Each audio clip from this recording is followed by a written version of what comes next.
Ladies and gentlemen, welcome to MTG Traders. My name is Taryn, and this is Mono White Blink.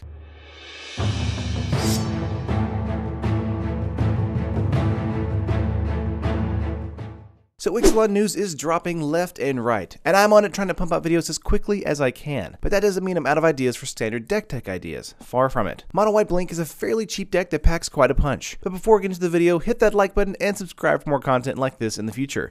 It helps us keep these videos rolling and know that you care. Alright, let's get into it. We've got 24 creatures in this main board, and they're all important to casting, recasting, and blinking our Revolt and Enter the Battlefield abilities. Sadly, no 1-mana drop creatures are here, but we've got 4 Aether Geode Miner, 4 Avery Mechanic, and 4 9th Bridge Patrol at the 2-mana drop slot. Aether Geode Miner helps us trigger Revolt and Enter the Battlefield abilities for us, as well as have the off chance to avoid removal spells or damage. A super aggressive creature that doubles as a blinker. Sweet. Next, Avery Mechanic is a bounce card, making casting cards even better when a catcher is on the field. And having 2 of these on the field at the same time means recasting and casting and recasting and casting and triggering Oketra over and over again for more 1/1 Vigilant Warriors. Just exactly what we want to be doing. And lastly, 9th Bridge Patrol. Since we've got a lot of creatures entering and leaving the battlefield, the patrol can help us grow from a measly 1/1 to a 4/4 or 5/5 easily in a few turns. The synergy with all these cards is very real. Do not overlook it. Moving to the 3-mana slot, we've got 4 Solemn Recruit and 4 Vizier of Deferment. The Recruit is another one of our attacking creatures, and since it's got double strike, growing this creature into a real threat is very possible. Sadly, the Revolt trigger only happens once per turn, but that's just fine. We'll be pumping as often as we can, as quickly as we can, and turn over turn.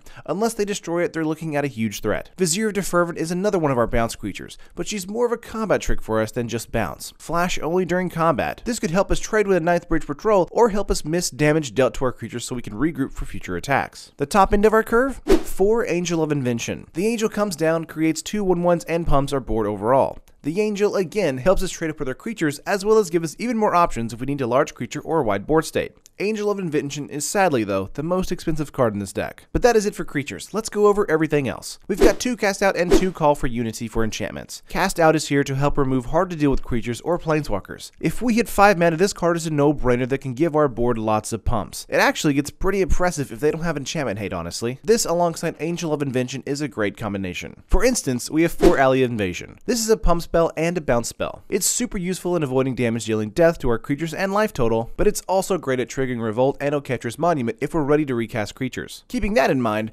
we're moving on to the last 4 cards in the main board besides land. 4 Oketra's Monument. Not only is Oketra's Monument one of the best cards in Limited, it's one of the best cards in Standard right now. The Monument makes all your creatures cheaper, making recasting even easier, and making a wide board state very doable. Expect a removal spell for this Monument, but if not, you will overtake the board state race. So, it's Mono White. What are our lands? Simple. We've got 21 plains and 3 endless sands. Sands is here to help us hard blink creatures out and bring them back at the opportune time. This actually can help swing a game back if we've been slowly blinking things out turn over turn, but it's only used as a last resort if Revolt isn't going off every turn. Our strategy is to blink creatures, get bounce and Revolt triggers going off, and overwhelm our opponent with pumped up bombs. What can we do for Sideboard? Let's go over that. We've got 2 Authority of the Consoles for life gain and slowing down a fast board state, 2 Fragmentize to handle artifacts and enchantments, 2 Crook of Combination to get rid of Delirium and God-Pharaoh's gift targets, 2 Gideon's Intervention to deal with planeswalker damage or indirect burn damage, 1 Oketra the True if our game 1 board state wasn't getting removed quickly enough,